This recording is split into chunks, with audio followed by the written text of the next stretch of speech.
The crate arrived without fanfare. No diplomatic seal, no ceremonial courier, just a scuffed, unmarked cargo container dropped on the receiving platform of Yurtha Prime's Botanical Exchange under Level 3 quarantine. Serylvar examined it with the caution of someone who had seen too many Terran anomalies arrive bearing smiles and silent threats. The data packet attached to the top was just as strange. Not encoded in Council standard, not filed through proper channels. It was handwritten, actual ink, primitive, deliberate.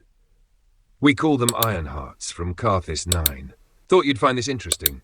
Dr. M. Ray's Terraforming Ops, Terran Frontier Corps. There was no signature glyph, no diplomat tag, just that name. Reyes. Serylvar's assistant, a six-eyed analyst from the Drell Hive, buzzed nervously. Unauthorized Terran samples primary? Should we return them? Serylvar tapped the datapad slowly. No, we'll scan them first, quietly. The crate hissed open with a sound like exhaled static. Inside, 6 sealed canisters gleamed with polished containment rings.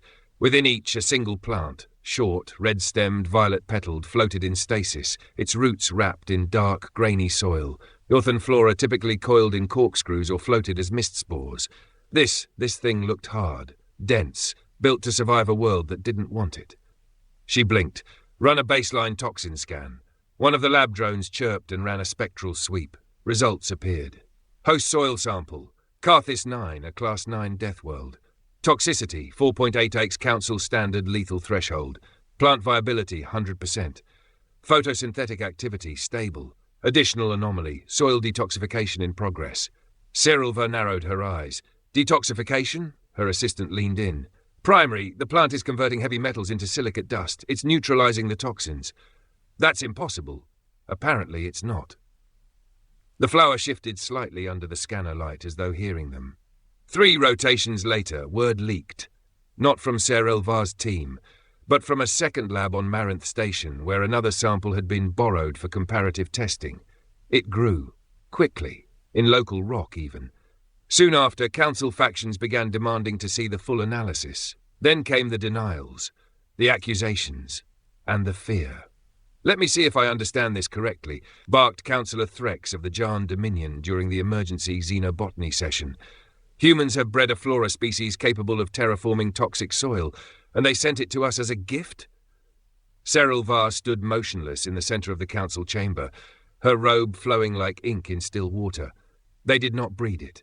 It is wild. Worse, said another delegate. If it is wild on a Deathworld, what else have they let loose into space? The floor erupted in nervous hisses and low-pitched chimes. Ironhearts are not invasive, Serylvar said louder. In every test environment they stabilize. They do not overtake. They simply adapt. They don't adapt, Councillor Ilirek snapped. They dominate. They change their environment. Quietly. Permanently.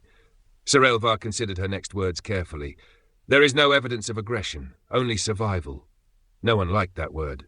Survival. It meant they couldn't be stopped by protocol, or regulation, or decree. Back in her private quarters, Serylvar accessed the original data logs from Carthis 9. It was worse than she'd thought. The flowers hadn't just appeared on Carthis 9. According to Reyes' logs, they'd been there longer than the Terran colony, growing along volcanic ridges, feeding on alkaline rock and vaporized iron, rooting through basalt and ash. Nature didn't make survivors like that on accident. It made them on purpose. She pulled up environmental overlays.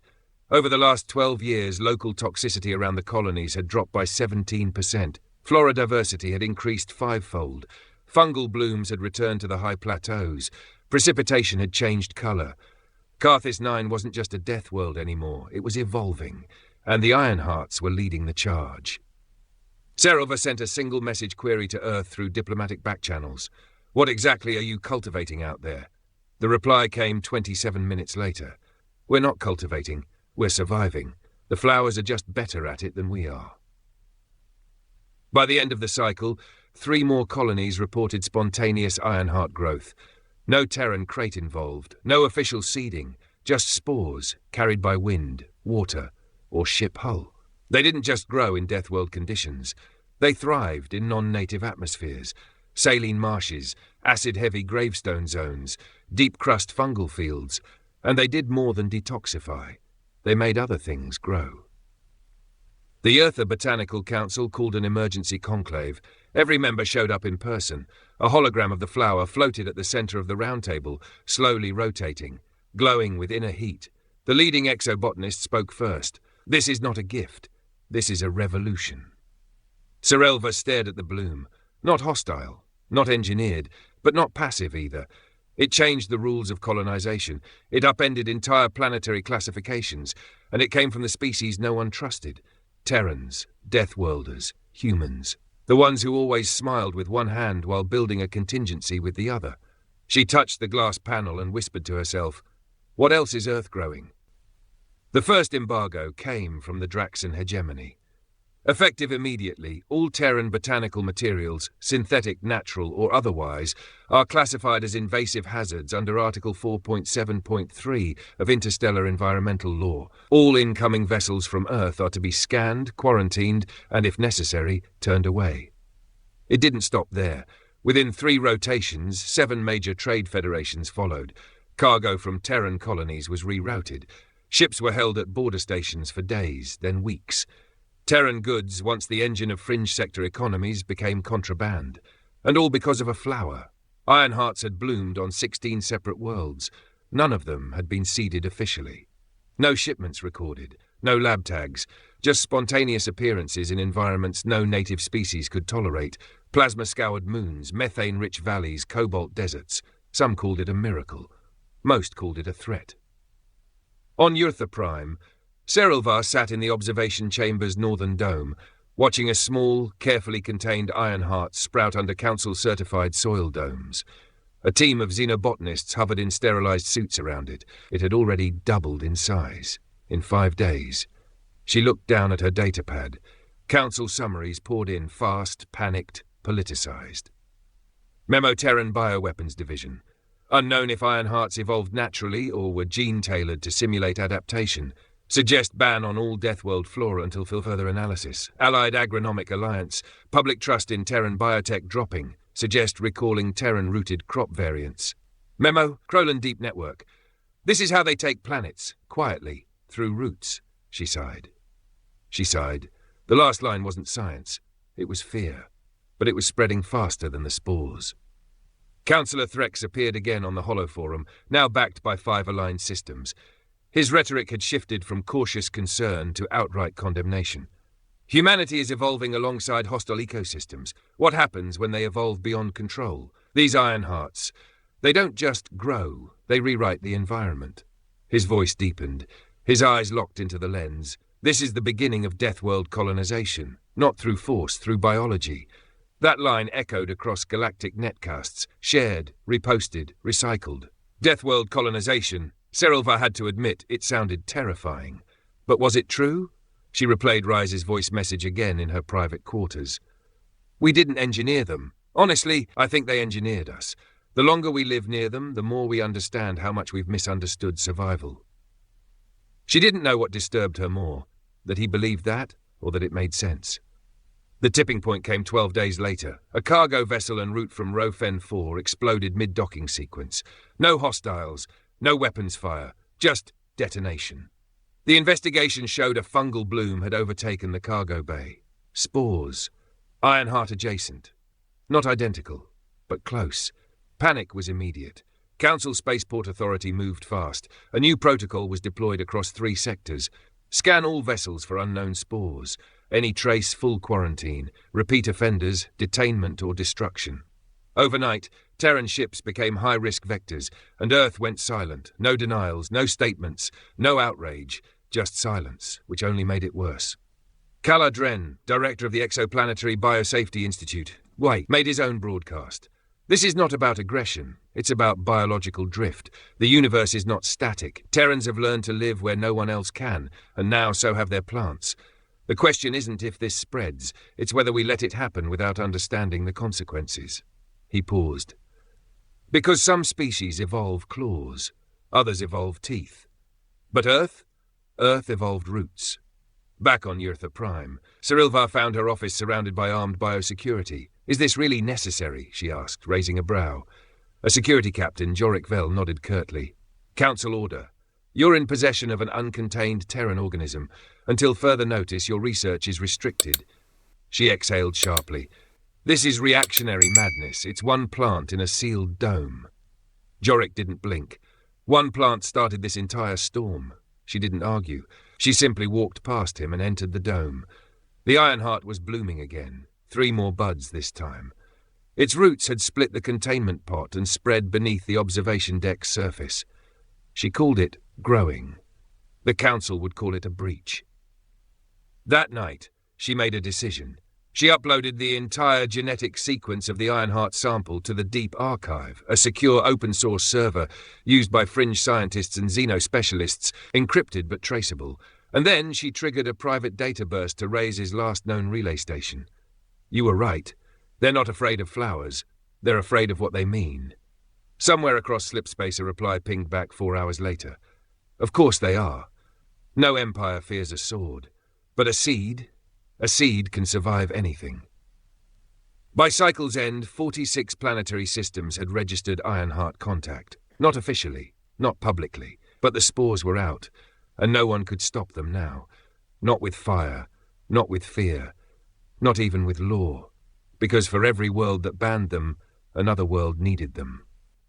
The colony was called Nainsar's Hope, a modest multi-species outpost on the edge of the Drelth Belt.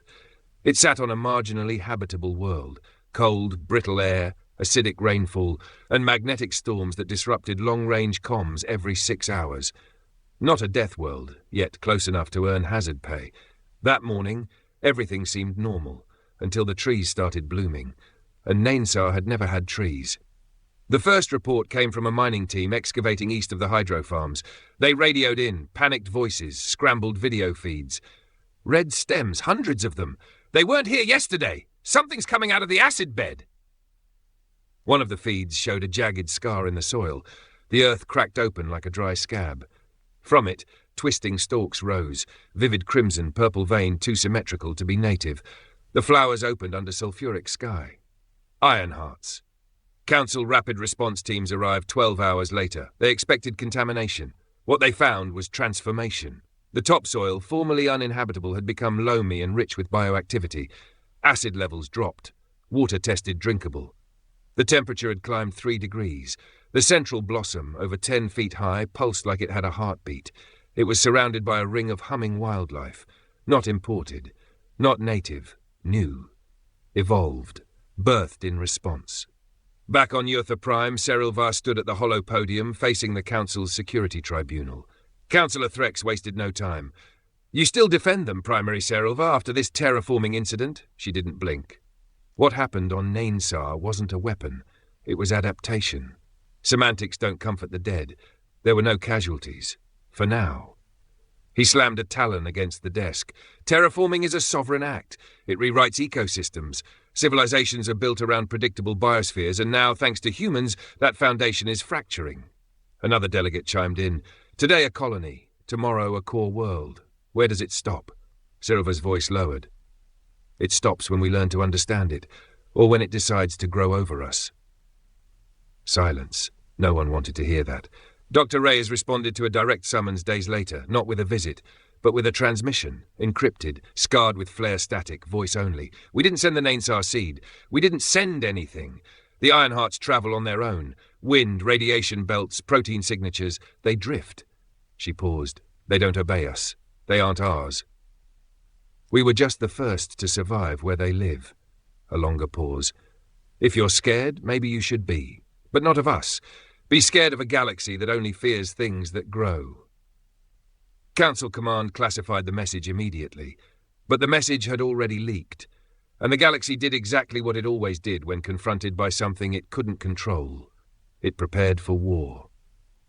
Operation Root Lock was approved under Emergency Directive 88 Delta. Deploy null flora nanites. Sterilize infected soil.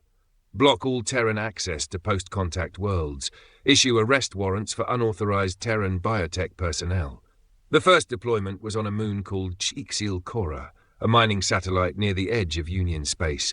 By the time the null flora drones arrived, they were already too late. The Ironhearts were in the rock. Their root systems had broken into mineral veins and repurposed heavy metals into nutrient channels. They were metabolizing titanium, feeding on volcanic runoff, powering local photosynthesis via thermionic exchange. Killing them wasn't just difficult, it was ecological suicide. The moment the sterilizers activated, the soil collapsed. Craters opened, an entire ridge fell into a sinkhole. And then came the backlash. An organism adapted to survive Carthus 9 didn't die quietly. It released spores, billions, each smaller than a microbe. They floated across the moonscape, latched onto drones, ships, uniforms, anything molecularly porous. By the time the mission pulled out, 17 Council personnel were under full atmospheric quarantine. One of them began hallucinating. He said he could feel the roots growing through the airlock, that the flowers were listening, that they wanted to help him breathe better. At the next Council emergency session, Serelvar didn't speak. She listened, as ambassador after ambassador stood and demanded retaliation, containment, sanctions, quarantines, threats. Some even proposed a first strike on Earth. Burn the source, end the problem. It wasn't politics anymore, it was survival. But Serelva had already seen the future. It wasn't in warships, it was in soil, and in the silence that comes when fear meets something too patient to fight back. Earth. To many in the Galactic Council, it was a ghost planet. Not because it was uninhabited, far from it, but because so few had dared visit it since humanity's return to the interstellar stage. A world that had clawed its way back from nuclear winters, orbital collapses, and near-extinction events. A planet too violent to die. Serelvar's diplomatic vessel breached Earth's atmosphere with a sighing heat trail, shielding flaring against the planet's magnetic debris layer. Below her, blue oceans churned beneath scattered storm bands. The continents looked wounded but healing, scarred with ancient tectonic shifts, but green again, alive, waiting. Approaching target coordinates, her pilot said. Landing zone, Carthus 9 Botanical Extension, Earth HQ, North American Sector. Begin descent, she ordered. The surface rose to meet them, black ridges, forest veins, gleaming domes, and a central spire surrounded by bioreactive greenhouses. Carthus 9's terraforming team had built their HQ not in a city, but in a field of regrowth. When her shuttle doors opened, Earth's air met her for the first time. It was heavier than she expected, rich, sharp, intense, and it smelled of iron. She stepped onto Terran soil and felt it move. Dr. Reyes was already waiting. She wasn't tall or armored or genetically modified, just a Terran scientist with 3 pens in a vest pocket, a wrist terminal full of stains and hands cracked from years in climate-controlled greenhouses. You're earlier than I thought, Reyes said, brushing a strand of grey hair behind her ear. Security protocols were deprioritized. Because of the Nainsar incident? Serelva's eyes narrowed. You know about that? I don't know. I read. I listen. They walked. The facility wasn't industrial, it was organic. The walls were living moss, the lighting bioluminescent. Flowers bloomed on every surface, walls, ceilings, even the rails, and the iron hearts were everywhere. Some climbed vines, others floated in gel, some nested in mineral beds, quietly pulsing with filtered sunlight. How far have they spread? Serova asked.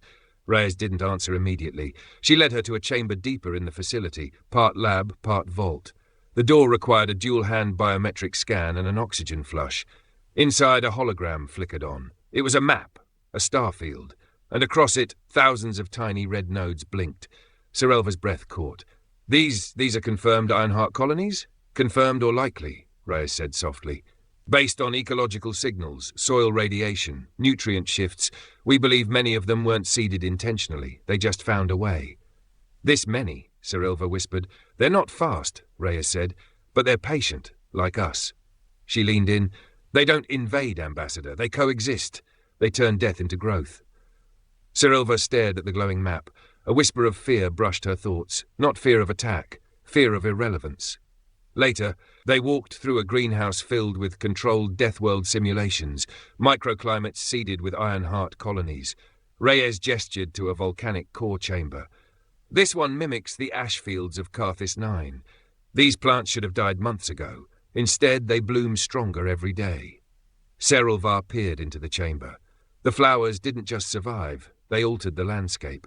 Microfungi clung to them symbiotically. Bacteria swam through acidic mud that had become nutrient-rich. Wildlife, tiny, engineered Terran rodents, were starting to return to tunnels. You call this survival? Serovar said. It is. Others call it conquest. Reyes stopped. Tell me, Ambassador, when your people colonized barren moons, did they bring fire or water? Water, Serovar answered cautiously. And did they use it to conquer? No. They used it to change things, Reyes said. This is the same, but now the water walks on roots. That night, in her quarters overlooking the facility, Serovar reviewed her report logs, half-finished phrases, redacted references, a summary of spores that could rewrite ecosystems, a flower that defied xenobotanical law, a planet that wouldn't apologize for creating it. A knock echoed from the door panel. It was Reyes, holding a small ceramic pot. One iron heart in full bloom floated in a clear gel medium. Its petals glowed faintly in the dark. I thought you might want to see one, Reyes said. I've seen many. Not this one. Serovar accepted the pot and set it on the table. What's different? Reyes hesitated. It bloomed yesterday, in vacuum. No pressure, no light, just cold. Serovar blinked. And it lived? It didn't just live, it grew. The next morning, Serovar sent a message back to Yurtha Prime. The flower is not the threat. The idea is. A living system that thrives in death. That says I see your rules, and I do not care. She closed the message, and for the first time since the crate arrived, she wondered if Earth had never been dangerous because of its wars, but because of its seeds. The Galactic Council chamber was vast, an amphitheater suspended in zero gravity, ringed with holographic displays and ethereal light. The air hummed with tension. Delegates from hundreds of species filled the tiers, their forms a riot of shapes, colours, and bioluminescent markings. At the centre, Serovar stood alone at the lectern. She faced the full spectrum of galactic power. Her message was clear. We must choose a path forward, one that respects life's resilience, even when it challenges us. But not everyone agreed. Councillor Threx's voice cut through the chamber like a blade. This isn't resilience. It's conquest by biology, by a species unwilling to control its creations. We face a new form of warfare, silent, invisible, inevitable. He waved a clawed hand, activating a holo display. Visuals of Ironheart colonies spreading like wildfire, their tendrils overtaking barren worlds and fringe colonies. The Terrans bring death through growth. We must respond with force. The chamber erupted in debate, voices layered in overlapping translation streams, accusations, denials, and desperate pleas. Serovar raised a hand, calling for silence. Her voice was calm but firm. I have visited Earth. I have seen their gardens, their science, and their will to survive. These flowers are not weapons. They are proof of a species' desire to endure in a universe that often seems designed to kill. Yes, they spread. Yes, they change worlds, but adaptation is the foundation of life. She paused, scanning the faces, curious, hostile, weary. If we declare war on these plants, on this species' survival strategy, we risk igniting a conflict no one can contain. Councillor Velker of the Valari nodded. We must study, understand, and cooperate. The Iron Hearts are not merely a threat, they are a challenge to our understanding of ecology and coexistence. Others, like the Krethek delegation, remained unmoved. After hours of discourse, the Council voted. The resolution was nuanced. Immediate quarantine of all known Ironheart colonies and Terran biological exports. Establishment of a joint Terran Council research task force. Ban on the use of null flora nanites except in declared emergencies. Recognition of the Ironhearts as a unique biological class. Sentient biosynthesis. It was a compromise, a fragile truce between fear and hope. Serovar left the chamber drained but determined. She met Reyes in the quiet halls of the council precinct. We have a chance, Serovar said. Chance, Reyes echoed. But for what? Control? Coexistence? Or war by other means? Serovar touched the ceramic pot holding the Iron Heart in bloom. The seed has been planted. Now it's up to us what garden we grow. Outside, the galaxy shifted. Silent spores drifted between stars, untouched by warships or weapons. They were patient. They were waiting. Years later, the Iron Hearts were no longer a secret. They were a symbol, a warning, a promise. On Carthis 9, where the first bloom had startled the galaxy, the soil was soft beneath new forests. The jagged ash beds had softened to green moss.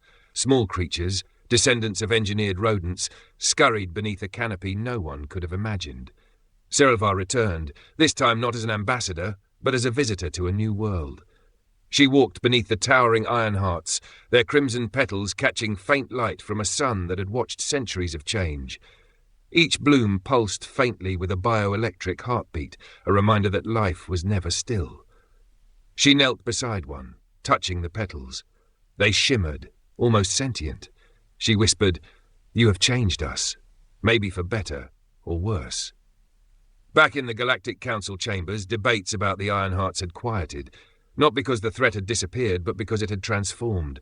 A joint human-alien research collective flourished, sharing data openly, driven by a shared curiosity. The galaxy had been forced to rethink survival, not as conquest, but as coexistence. Earth's role remained controversial. Some feared its quiet power, the seeds it sent were patient, persistent. Others admired it, a species that had endured by rewriting the rules, by growing where none should survive. Reyes, now older and greyer, stood watching a petri dish bloom in a lab on Eartha Prime. "They are not just plants," she said softly to a young xenobiologist beside her. "They are a reminder. Life will always find a way, even in the darkest soil." And in the silence between stars, where spores drifted, waiting for worlds to call home, one truth was certain. The galaxy had changed. Not by fire, not by sword, but by roots. If you enjoyed this story, leave a like and comment. It helps us reach more sci-fi fans like you. And if you love tales where humans shake the galaxy, subscribe to Beyond the Nebula for weekly uploads. Original stories by Beyond the Nebula, AI-assisted, human-created, and narrated by Beyond the Nebula. New episodes every week.